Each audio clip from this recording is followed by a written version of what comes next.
अरे रुको रुको, जिप्सी में बैठे लड़के ने कहा। क्या हुआ भाई? पीयूष ने कहा। दिख नहीं रहा सामने रोड के बीचों बीच कितना बड़ा दरवाजा है? हाँ यार दिख रहा है, बहुत ही अनोखा लग रहा है, पीयूष ने कहा। राम काका यहीं पर जिप्सी रोक दीजिए, लंबे बाल वाले लड़के ने कहा। नहीं, यहाँ पर रोक नहीं सकते, राम काका ने कहा। पर क्यों? पीयूष ने पूछा। क्योंकि ये मेघ गांव की प्रारंभिक सीमा है। प्लीज रोक दीजिए ना काका, सब लोगों ने एक साथ मिलकर कहा। सब लोगों के जोर देने के कारण राम काका जिप्सी रोक देते हैं। पीछे बैठा लड़का जल्दी से नीचे उतरता है। वो जिप्सी में रखा उसका बड़ा सा काला बैग खोलता है और उसमें से कैमरा निकालता है। बस हो गया भाई को भूत सवार, अब देखना महाशय कैसे कैसे फोटो खींचेंगे, लंबे बाल वाले लड़के ने कहा।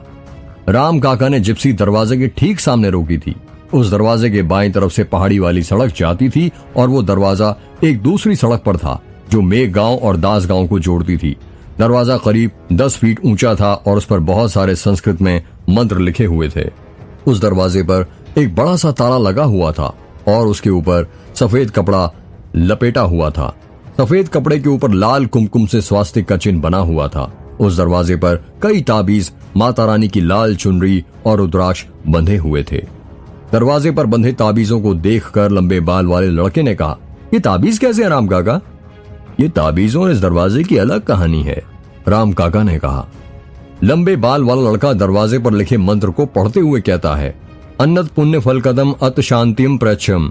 इस मंत्र का प्रयोग तो तब किया जाता है ना जब किसी प्रेत आत्मा को कैद किया जाता है या कैद करना हो। राम काका इस सवाल का जवाब देते उससे पहले ही जिस लड़के के हाथ में कैमरा था उसने कहा, wow what a beautiful temple. Camera पकड़े हुए लड़के ने पहाड़ी की चोटी पर बने बड़े से मंदिर को देखते हुए कहा। सब लोग उस मंदिर को देखने लगते हैं। जिस दरवाजे के पास वो लोग खड़े थे वहां से पहाड़ी की चोटी पर का मंदिर छोटा सा दिख रहा था। वो नजारा बहुत सुंदर था। उस पहाड़ी पर वो मंदिर लोगों को अपनी ओर आकर्षित कर रहा था। वो मंदिर कौन सा है? लड़की ने पूछा। वो मेघनाथ मंदिर है, राम काका ने कहा। बड़ा ही अद्भुत मंदिर है, लंबे बाल वाले लड़के ने कहा। इसके पीछे भी एक कहानी है, पर फिर कभी सुनाऊंगा। आपके गांव का नाम बलमा टोला की जगह कहानी टोला होना चाहिए। यहाँ हर चीज के पीछे कहानी होती है, पीयूष ने हंसते हुए कहा। अब हमें देर हो रही है, रुद्र हमारा इंतजार कर रहा है, हमें चलना चाहिए, राम काका ने कहा। हाँ सही कहा आपने, उनके साथ वाली लड़की ने कहा। सब लोग जिप्सी में बैठ जाते हैं। राम काका जिप्सी स्टार्ट कर ही रहे थे कि तभी वो देखते हैं उनकी जिप्सी के पीछे के 2 टायर पंचर हो गए हैं। अरे ये कैसे पंचर हो गए? अब जिप्सी यहीं खड़ी थी तो ठीक थी, पीयूष ने कहा।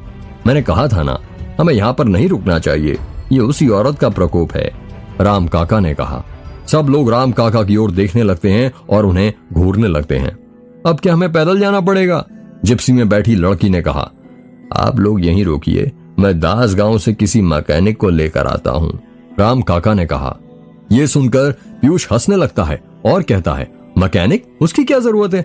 हम हैं तो मैकेनिकल इंजीनियर, पर सिर्फ नाम मात्र के। हम में से इंजीनियरिंग आती किसी को नहीं है। पीयूष की बात सुनकर सब लोग हंसने लग जाते हैं। हाँ राम काका सही कहा पीयूष ने, पर यह इंजीनियरिंग कमाल की चीज है। आपको इंजीनियरिंग भले ही ना सिखाए, पर ये जिंदगी जीने का तरीका सिखा देती है, लंबे बाल वाले लड़के ने कहा। आप सभी जिप्सी में ही बैठे रहना, कभी कोई बाहर मत निकलना, मैं बस थोड़ी देर में किसी को मदद के लिए लेकर आता हूँ। इतना कहकर राम काका जिप्सी से उतरते हैं और दास गांव की ओर जाने लगते हैं। अरे तुम्हें राम काका अजीब नहीं लगते कुछ? जिप्सी में बैठी लड़की ने कहा। सिर्फ राम काका नहीं, मुझे तो पूरा गांव ही अजीब लगता है। सुना नहीं तुमने कैसी कैसी छुड़ाने वाली कहानियां सुनाते हैं? पीयूष ने कहा। हाँ यार सही कहा, लड़की ने कहा। पता नहीं रुद्र यहाँ कैसे रहता है, पीयूष ने कहा। हाँ भाई मैं भी यही सोच रहा था, गले में कैमरा टांगे हुए लड़के ने कहा। पीयूष जिप्सी से नीचे उतरने लगा, तभी लंबे बाल वाला लड़का पीयूष का मजाक उड़ाते हुए कहता है, अरे नीचे क्यों उतर रहा है, जल्दी से ऊपर आ जा वरना वो चुड़ैल आ जाएगी। ये बात सुनकर सभी लोग हंसने लगते हैं। गले में कैमरा टंगा हुआ लड़का जिप्सी से नीचे उतरता है और बंद दरवाजे के पास जाकर चुपचाप खड़ा हो जाता है। वो लड़का उस दरवाजे को करीब 5 मिनट से घूरे जा रहा था। उसे उसके दोस्तों ने वहां पर ऐसे चुपचाप खड़ा देखा तो उन्हें बहुत अजीब लगा। अरे ओ वहां पर खड़ा होकर किसे घूर रहा है? लंबे बाल वाले लड़के ने पूछा। घूर नहीं रहा हूँ, सोच रहा हूँ। क्या सोच रहा है? पीयूष ने पूछा। यही कि इस दरवाजे के पीछे पता नहीं क्या होगा, हो सकता है कोई खजाना हो। खजाने का तो पता नहीं, पर सुना एक औरत की आत्मा जरूर भटक रही है, पीयूष ने हंसते हुए कहा। पीयूष की बात सुनकर सभी लोग हंसने लगते हैं। पर पता नहीं यार क्यों बंद करके रखा है इस गांव को, मैं तो अपनी जिंदगी में पहली बार ऐसा देख रही हूँ। जहाँ पर किसी गांव को बंद करने के लिए ऐसे बीचों बीच इतना बड़ा दरवाजा बनाया गया हो और ऊपर से इतने सारे ताबीज भी बांध दी गए हों। लड़की ने कहा। वो लोग आपस में बातें कर ही रहे थे कि तभी वहां पर राम काका अपने साथ दास गांव के एक मैकेनिक को लेकर आ जाते हैं। वो मैकेनिक जिप्सी का टायर निकालता है और उसका पंचर बनाने लगता है। आधे घंटे में वो पंचर बना देता है और टायर जिप्सी में लगा देता है। जिप्सी ठीक होने के बाद वो लोग पहाड़ी वाली सड़क के बलमा टोला जाने के लिए निकल पड़ते हैं। रुद्र सीढ़ियों पर चढ़कर गार्डन में अपनी शादी के मंडप का पर्दा लगा रहा था, तभी उसे जिप्सी के रुकने की आवाज सुनाई दी। जिप्सी की आवाज सुनकर वो सीढ़ियों पर से नीचे उतर जाता है। राम काका रुद्र के दोस्तों के साथ हवेली पहुंच गए थे। अरे तुम लोग आ गए? रुद्र ने अपने दोस्तों को देखते हुए कहा। क्यों, तुझे क्या लगा था हम लोग भटक जाएंगे? पीयूष ने इतना कहकर रुद्र को गले लगा लिया। रुद्र अपने साथी दोस्तों से बारी बारी गले मिल ही रहा था, तभी रुद्र की माँ अपनी देवरानी आयशा और आयशा के पति संतोष के साथ वहां पर आ जाती है। रुद्र की माँ की उम्र करीब 50 वर्ष है। विधवा होने के कारण वो अपनी मांग में सिंदूर नहीं लगाती हैं और बिल्कुल भी गहने नहीं पहनती, पर हाँ, सफेद साड़ी पहनने की जगह सिंपल हर रंग की साड़ी पहना करती हैं।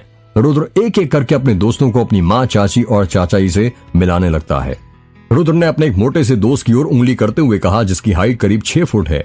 माँ, इससे मिलिए, इसका नाम पीयूष है और खाने के सिवाय से कुछ नहीं आता है। देखिए इसकी तोंद कितनी बाहर निकली है। नहीं बेटा, ऐसे किसी का मजाक नहीं उड़ाते, रुद्र की माँ ने कहा। अब माँ, इससे मिलिए। रुद्र ने एक दुबले पतले गेहूं रंग के लड़के, जिसके बाल लंबे लंबे थे, जो उसकी गर्दन तक आते थे, उसकी ओर उंगली करते हुए कहा, इसका नाम अर्जुन है और ये बहुत बड़ा पत्रकार है टाइम्स हिंदुस्तान में। इसके नाम के बड़े बड़े कॉलम छपते हैं और सुनाए बहुत जल्दी किताब भी लिखने वाला है।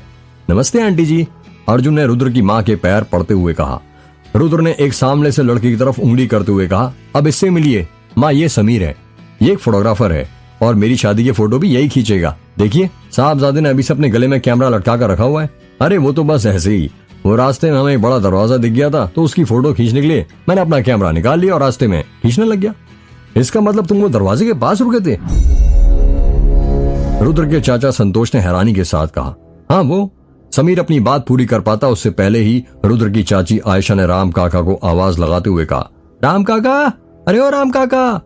राम काका भागते हुए आते हैं और कहते हैं, क्या हुआ छोटी मालकिन, आपको क्या जरूरत थी जिप्सी में गांव के प्रारंभिक दरवाजे के पास रुकने की? आयशा ने चिल्लाते हुए कहा। वो मालकिन, मैं तो मना ही कर रहा था, वो बच्चे खुद जिद करने लगे। बच्चे तो नए आए हैं, आप तो पुराने हैं ना, उन्हें क्या पता यहाँ आसपास कैसी कैसी बलाएं घूमती रहती हैं। हाँ राम काका, आपको थोड़ा तो समझना चाहिए था ना, संतोष ने कहा। छोटे सरकार, गलती हो गई, अगली बार से ध्यान रखूंगा। कोई बात नहीं राम काका, रुद्र की माँ ने कहा। रुद्र ने टॉपिक को बदलते हुए एक दुबली पतली गोरे रंग की लड़की जो कि 1 पीस सूट पहने हुए थी उसकी तरफ उंगली करते हुए कहा, जैसा कि आपको इसके कपड़ों को देखकर समझ में आ रहा होगा माँ, ये हमारी हीरोइन है जो मॉडलिंग कर रही है। इसका नाम अनन्या है। Hi aunty. इतना कहते हुए अनन्या ने रुद्र की माँ को गले लगा लिया। चलो बेटा, अब घर के अंदर चलते हैं, यूं बाहर कब तक खड़े रहोगे, तुम लोग आराम भी कर लेना, रुद्र की माँ ने कहा। रुक जाइए दीदी, इनमें से कोई भी अंदर नहीं घुसेगा, आयशा ने कहा। क्या हुआ आयशा? रुद्र की माँ ने कहा। आपको दिख नहीं रहा, ये बाहर से आए हैं, पता नहीं बाहर की कौन सी बला लेकर आए हैं, आयशा ने कहा। रुद्र के सभी दोस्त आयशा को घूरने लगते हैं और सोचने लगते हैं कि रुद्र की चाची का कहने का मतलब क्या है। स्वाति, जरा अंदर से एक बाल्टी पानी तो लाना, आयशा ने अपनी बेटी को आवाज लगाते हुए कहा। कुछ ही देर बाद स्वाति घर के अंदर से एक बाल्टी लेकर आती है जिसमें लोटा और पानी था। स्वाति की उम्र करीब 16 वर्ष है और वो आयशा की इकलौती बेटी है। ये लो माँ, स्वाति ने पानी की बाल्टी अपनी माँ आयशा को देते हुए कहा। अरे मुझे क्या देती है, दिख नहीं रहा ये लोग बाहर से आए हैं, इन्हें दे। आप सभी लोग यहीं पर अपने चप्पल जूते निकालिए और हाथ पैर धोकर ही घर के अंदर जाना। पर ऐसा क्यों? अनन्या ने मुंह बनाते हुए कहा। ऐसा इसलिए किया जाता है क्योंकि ऐसी मान्यता है, यदि आप कहीं बाहर से आए हैं तो आपको हाथ पैर पानी से धोकर ही घर के अंदर जाना चाहिए, जिससे यदि बुरी शक्तियां आपके साथ हो तो वो घर के बाहर ही रह जाएंगी, अर्जुन ने कहा। क्या बात कर रहा है अर्जुन, समीर ने कहा। वो सही कह रहा है, रुद्र के चाचा संतोष ने कहा। रुद्र के सभी दोस्त अपने जूते निकालते हैं और हाथ पैर धोने लगते हैं। सबके हाथ पैर धुल चुके थे। चलो बच्चों, अब जल्दी से घर के अंदर चलो, तुम लोग थक गए होगे ना और भूख भी लगी होगी, रुद्र की माँ ने कहा।